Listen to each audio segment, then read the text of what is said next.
August 12, 1942. Tulagi Harbour, Solomon Islands. The air hung thick with the stench of salt, oil, and fear. A faint tremor passed through the plywood hull as engines idled low, their muffled growl blending with the insects in the jungle beyond. A coded message had just come from Henderson Field, Japanese destroyers detected heading south through the slot. Arrival 0200 hours. 4 American motor torpedo boats waited in the shadows, their crews drenched in sweat, their eyes adjusted to a darkness so complete it felt alive. No moonlight, no stars, just black water stretching endlessly. These were not warships in the traditional sense.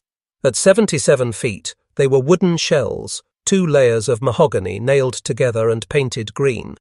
To the untrained eye they looked fragile, disposable, like toys against steel giants. Yet the men aboard believed in something more dangerous than armour. They believed in speed, in surprise, in the unshakable idea that they could wound the Imperial Navy where it thought itself immortal. The Japanese owned the night, or so they believed. Tonight would test that claim. Inside PT-48, Lieutenant Lester Gamble kept his crew silent. No radios, no chatter, only hand signals. The men's ears strained for the sound of propellers, their eyes cutting into the horizon where every shadow could be death. A lookout swore he saw a dark shape crossing the stars before the cloud cover swallowed it. Sweat dripped down his nose, but he didn't wipe it. Fear wasn't the enemy here. Hesitation was. The Japanese called their supply lifeline the Tokyo Express. Sleek destroyers slipping through the night, delivering drums of food, ammunition, and reinforcements to the starving garrison at Guadalcanal. They ran fast, confident, trained for years in night combat. They trusted their long-lance torpedoes and their uncanny ability to see through darkness. But they hadn't counted on America's mosquito fleet, plywood boats with unreliable torpedoes, green crews, and a reckless determination to tear at the arteries of an empire. At 23:47, the first destroyer silhouette emerged against the faint glow of the horizon. 3 in column, black shadows moving at 25 knots. The PT crews knew what this meant. They had seconds to attack or be crushed under 5-inch naval guns. Lieutenant Gamble's hand shot up. The Packard engines roared, leaping from a growl to a scream. The boat surged forward, slicing water into white foam. Every man aboard knew the odds, but they also knew something the Japanese did not yet understand. Fear travels faster in darkness than steel. The first torpedoes cut through the black water like silver ghosts, leaving faint trails of phosphorescence that betrayed their path. Japanese lookouts shouted, "Gurai! Gurai!" Torpedoes in the water. A destroyer heeled violently, its wake rising like a white wall. The PT crews saw the bubbles pass astern, missing by 20 yards. In another war, with another weapon, those torpedoes might have ended a ship. Here, they only served as the opening scream in a duel of predators. Star shells burst overhead, raining down cruel light that exposed the mosquito boats for what they were. Fragile intruders caught naked before steel behemoths. 5-inch guns thundered, their shells tearing into the ocean with geysers of water that drenched the men. Splinters of wood flew as near misses clawed the hulls. The boats zigzagged desperately, engines howling at full throttle. But the PT boats didn't have to sink a ship to win. Their presence alone had broken the Imperial Navy's rhythm. The Japanese destroyers were forced to jettison their supply drums prematurely. The barrels floated helplessly, bobbing in currents scattered across the dark expanse. Hungry soldiers on Guadalcanal would swim out for them come daylight. Most would never reach shore. Every gallon of gasoline, every bag of rice lost to the sea was another invisible wound in Japan's campaign. The plywood boats, dismissed as expendable nuisances, had just forced one of the world's most disciplined navies into disorder. And with that disorder came something more corrosive than defeat: fear. For the first time, Japanese commanders were forced to admit vulnerability at night. Their doctrine had promised mastery of darkness. They had trained relentlessly for night combat, rehearsed maneuvers in secrecy, perfected gunnery under stars.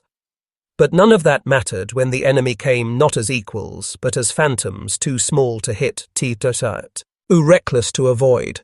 The Mosquito fleet didn't fight clean battles. They ambushed, they harassed, they provoked chaos, and chaos is poison to an empire built on precision. Back at Tulagi, commanders studied the night's outcome. No Japanese destroyers had been sunk, yet the impact was undeniable. Intelligence reports showed fewer supplies reaching Guadalcanal. The Japanese were eating less, fighting weaker and bleeding more. What the PT boats had unleashed was not measured in tonnage sunk, but in psychological shock. Every future supply run would carry an uninvited passenger, paranoia.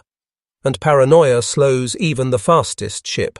The Imperial Japanese Navy prided itself on order, every maneuver calculated, every night drill rehearsed until instinct replaced thought. But in the narrow waters of the slot, order became fragile. The PT boats had shattered the illusion of certainty. Destroyer captains, once confident, now gripped their wheels with white knuckles, eyes darting across black seas where any ripple might conceal an attack.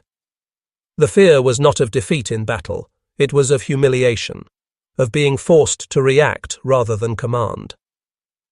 For Admiral Isoroku Yamamoto, the architect of Japan's naval strategy, this was a dangerous crack. His entire doctrine hinged on dominating the night. Daylight belonged to America's aircraft, but the shadows, the darkness, the unseen currents, that was Japan's kingdom. Now, whispers of American mosquito boats spread through the fleet. Some officers dismissed them as a nuisance. Others saw them for what they truly were, an infection, slowly rotting discipline from within. The destroyer Teruzuki's log recorded it clearly. Enemy motor torpedo boats compel continuous evasive maneuvers, supply efficiency reduced. Cold words on paper, but behind them was the reality. Starvation looming over 30,000 men on Guadalcanal. Each drum jettisoned early meant another soldier fought on half rations, another machine gun fell silent for lack of ammunition. A navy designed to project dominance now found itself scrambling to deliver scraps. Meanwhile, on the American side, the PT crews hardened. They lived like outcasts of the Navy. No bunks, no galleys, just heat, mosquitoes, and salt-stiff uniforms. Yet what they lacked in comfort, they replaced with ritual. Each mission began with the same grim preparation. Engines warmed, carburetors adjusted to the humidity, machine guns loaded by hand, torpedoes checked despite the men's bitter knowledge of their defects. They were yuns, average age barely 22, but they carried themselves with the fatalistic calm of men who had accepted that survival was a coin toss. What the Japanese never fully understood was that the PT boats didn't fight for tonnage, they fought for presence. A single sighting, a single torpedo wake, a single burst of tracer fire was enough to warp the enemy's timetable, to make steel giants burn fuel faster, to scatter supplies into the sea. The Mosquito fleet was not designed to win battles, it was designed to erode confidence. And in war, confidence is often more valuable than armor. The slot became a hunting ground where time itself favored the hunters. The longer Japan hesitated, the weaker its grip became.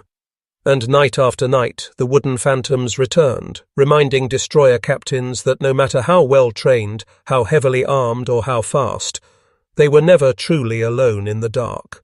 By late 1942, the slot had become a place of dread. Japanese destroyer crews whispered of the devil boats, plywood phantoms that appeared without warning, struck in silence, and vanished into black water. Superstition spread faster than orders. Men reported hearing engines where none existed, or seeing ghostly wakes trailing across calm seas. Officers tried to suppress the rumours, but fear is not silenced by command. It thrives in shadows, in silence, in the pause between gunfire. On Guadalcanal, the effects were brutal. Soldiers waited for supply drums that never arrived, their bellies hollowing, their strength fading. Diaries recovered after the campaign spoke of eating grass, of boiling weeds into bitter soup, of men collapsing mid-march from hunger. Each failure at sea became a wound on land. The PT boats never saw these starving men, but their work ensured that the jungle would finish what torpedoes could not. Hunger is the oldest weapon in war, and the Mosquito fleet wielded it with ruthless efficiency. The Japanese command adapted, but adaptation brought humiliation. Supply runs grew shorter, destroyers dumping barrels miles from shore under pressure, leaving soldiers to swim out at dawn while American aircraft strafed the waters.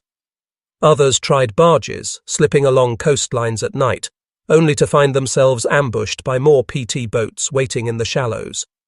Even victories rang hollow. A Mosquito boat sunk here or there did not erase the fact that every mission forced a battleship to run as though chased by ghosts. For the Americans, the irony was sharp. Their torpedoes were infamous for malfunctioning, running too deep, failing to detonate, veering off course. Yet in the slot, even broken weapons served a purpose. A torpedo's trail in the dark forced a destroyer to twist violently, to break formation, to scatter its load. In that instant of chaos, the PT crews had already won. They didn't need explosions, they needed hesitation. Hesitation in war is death delayed, and delay was all the Mosquito fleet required. What unfolded in those nights was not the clash of equal fleets, but the corrosion of an empire's confidence. Japan had entered the war believing its naval mastery was unshakable. Now its sailors learned that power is not measured only in guns or armor, but in who owns the silence between waves. And the silence no longer belonged to them. Every night the slot became a stage for a cruel performance, plywood boats against steel leviathans, youth against veterans, chaos against order. But by late 1942, something darker had taken hold. The PT boats were no longer seen merely as machines. To the Japanese, they had become symbols, omens. Destroyer lookouts peered into the black water until their eyes ached, haunted by the thought that somewhere, unseen, engines were already growling. Even when the Mosquito fleet was absent, its presence lingered like a curse. In Tokyo, reports were filtered, softened, reframed. Official communiques praised the bravery of destroyer crews, downplayed losses, and spoke of successful deliveries. But the raw logs, the unedited diaries of sailors, told another story. One officer confessed that every supply run felt like entering a graveyard. Another admitted that he would rather face American cruisers in open combat than the nerve-wracking gauntlet of the slot. It wasn't just the possibility of being sunk. It was the slow torture of uncertainty, of knowing that no amount of training could prepare them for enemies who attacked like shadows and melted into nothing. The Americans understood this psychology instinctively. PT commanders rotated their patrol zones, struck at irregular intervals, and deliberately left survivors of attacks to carry tales back to their ships. The aim was never annihilation, it was infection. Let fear spread through whispers in wardrooms, let paranoia fracture discipline, let the Japanese expend energy fighting phantoms. By turning the slot into a place of dread, the Mosquito fleet multiplied its power without ever needing decisive victories. Meanwhile, the toll mounted on the Japanese soldiers ashore. Guadalcanal became a graveyard not because of battles alone, but because the lifeline had been severed strand by strand. Hungry men cannot fight with convicts. Tion. Disease, hunger, and exhaustion began to do what even American divisions could not, break the myth of Japanese invincibility. The plywood boats, barely seaworthy by the standards of great navies, had helped turn one of the strongest armies in the Pacific into starving, desperate remnants. What made this history so unsettling was how disproportionate it seemed. Empires are not supposed to fear scraps of wood and sputtering engines. Yet that was the reality. The Mosquito fleet revealed a truth often buried beneath statistics and battle reports, that war is not won by strength alone, but by who can shatter the enemy's mind. And in the black waters of the slot, the minds of Japanese sailors were already unraveling. The Japanese Navy had been bred for precision, for elegance in destruction. Their destroyers were sleek predators, their gunnery fast and lethal, their night-fighting drills unrivaled.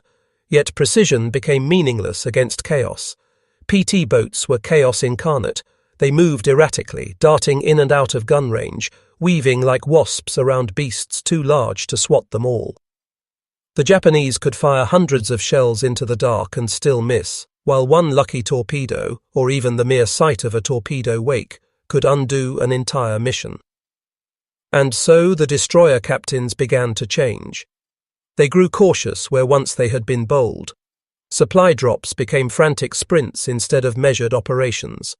Radios carried clipped orders, betraying nerves beneath the rigid surface of discipline. To the Americans, these changes were invisible night to night. But intelligence officers who tracked patterns noticed it clearly.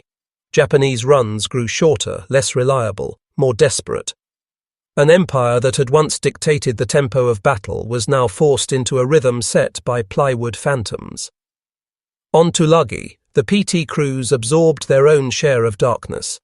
They were young men living on borrowed time, constantly aware that one shell, one lucky hit, could erase them in an instant. They joked about it, cursed about it, drank when they could. But in their quiet moments, many wrote letters they never sent or carved initials into wooden bulkheads as if leaving proof that they had existed at all. Their war was not fought with the grandeur of battleships or the headlines of aircraft carriers. It was fought in the forgotten hours of the night, in places history rarely lingers. The irony deepened when these mosquito boats, built cheaply, often scorned by their own navy, proved to be among the most psychologically devastating weapons America unleashed in the South Pacific. For every destroyer they failed to sink, they succeeded in planting seeds of hesitation. And hesitation spread like infection. A single second of doubt on a bridge, a single order delayed, could cascade into lost supplies, starving troops, and ground lost in battle. The PT fleet was not built to break steel. It was built to break certainty. By the time dawn rose over the slot, the water often carried the evidence, empty barrels bobbing aimlessly, broken crates scattered, and sometimes wreckage smouldering where fire had found wood. But the most important wreckage was invisible. It was the erosion of confidence, the steady collapse of belief in dominance. That was the true toll extracted by the Mosquito fleet, and it could not be measured in ships sunk. By early 1943, the slot had become a graveyard of illusions. Japanese commanders had once believed that speed and discipline could outwit any threat. Now, their destroyers sprinted through the night like prey animals, fearful of shapes in the darkness. Even the sea itself seemed treacherous. Every ripple a possible torpedo track, every flicker of phosphorescence a phantom wake. The Japanese Navy, once proud of its mastery of night fighting, had lost the very element it claimed as its own. On the ground, the consequences were brutal. Starving soldiers on Guadalcanal tore into rotten coconuts, chewed on bark, and staggered under the weight of rifles they could barely lift. Their letters, smuggled or captured, revealed desperation. "We wait for the destroyers, but the destroyers do not come," wrote one. "The sea has betrayed us."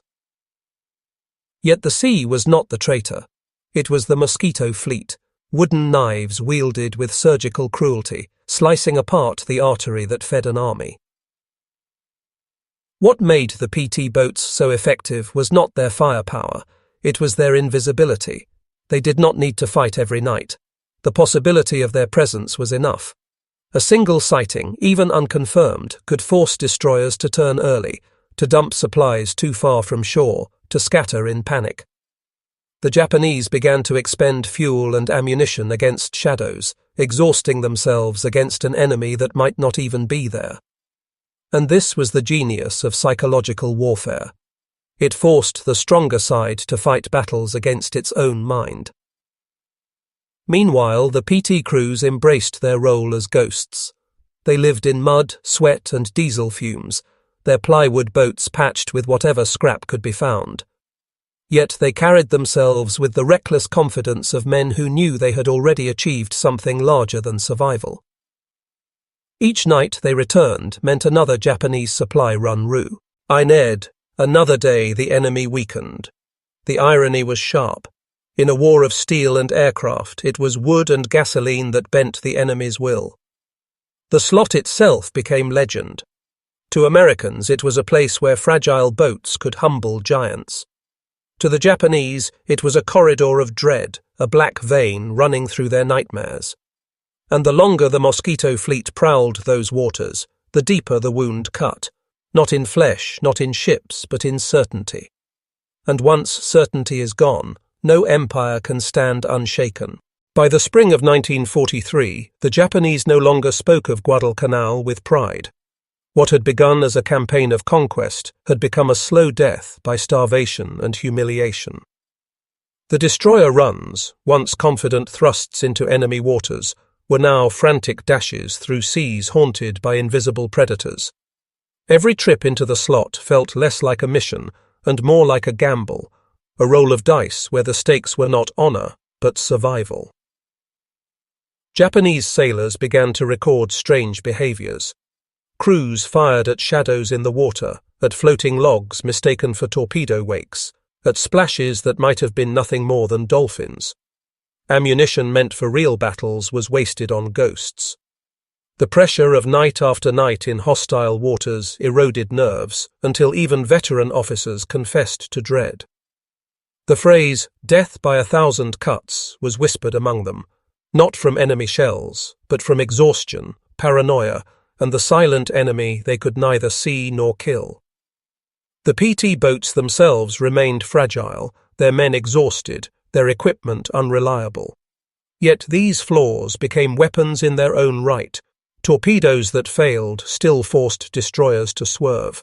Engines that sputtered still carried men into battle. Even when a PT boat was lost, the myth of their presence grew larger. Japanese sailors believed there were hundreds of them lurking in the slot, when in truth only a handful operated at any given time. The Americans had accidentally created not just a weapon, but a legend, and legends strike harder than steel. On Tulagi, the Mosquito crews marked their victories not in ships sunk, but in the enemy's behavior. Fewer supplies reached the shore. More Japanese troops fell to hunger and disease. Operations that once unfolded with clockwork precision now unraveled into chaos. The men understood what few outsiders did. They weren't just fighting ships, they were fighters, fighting morale. And morale was a battlefield as real as any jungle or beachhead. By summer, Japanese strategy began to shift. Evacuation, once unthinkable, crept into discussions. An empire that had marched across half the Pacific was now considering retreat, not because its ships were destroyed, but because its will was corroded.